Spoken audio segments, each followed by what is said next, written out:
تفلتوا شللتنا تيتفانا هم زلو بسم آب وولد ومنفس قدوس أحد أملاك آمين سلام سدراك زيابير بزلكم وسلام كتلو من يلكم مباركس كم زيابير قدوس فقار كل لهم عنتي ملكة باولوس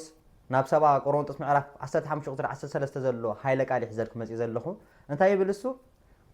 حما عركنت نصبغ لماد يدفو ايو زبل قال الله نركب مالتي حجي زي لما تحزلكم مزي نحلكم اني ناي دق بيت ክርስቲያንና ሆንኩም በአብ በወልድ በመንፈስ ቅዱስ ተጠመቅኩም ወይካ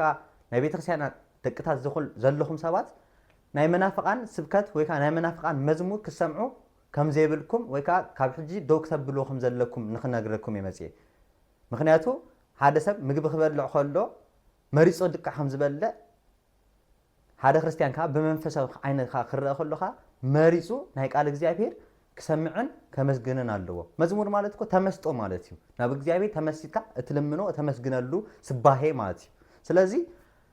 ክንዝምር እንኮልና ወይ ቃል እግዚአብሔር ክንሰምዕ ኮለና መሪጽና ሆናልና ምክንያቱ ተዘይ ኮይኑ ክናሐምሚና ወይ ካ ሰይጣን አብልዕለና መጽዩ እንታይ ከገብርና እዩ ካሽካዓለልና እዩ ማለትዩ ንሕና ካ ናይ ሰይጣን መሕደሪ ዘይኮናት ናይ እግዚአብሔር ናይ ልዑል እግዚአብሔር መሕደሪ ስለዝኾና بتوسخي نحنها ولا حنت قدس بيت ክርስቲያንና ولا حنت زغدلتلنا ነገር የለን በመዝሙር በትል በመሐሌት በትል በሁሉ ምሉይ ጥዕም ዝኾነ እፈልጥ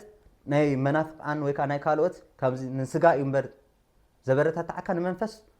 ولا حنت በቃ ህያብ ንባዕሉ ይብሉ ስለዚህ ካብዚ ዓይነት መዝሙራት ክትገዱ ወይ ክትከልከሉ እነግረኩም بتوسخ ቅዱስ ዮሐንስ አፈወርቅ ከምዚ ኢሉ ይነገረና ካብ ኃጢአት እንዳላለ ሕማቅ ልምዲ ዘውደቀቶ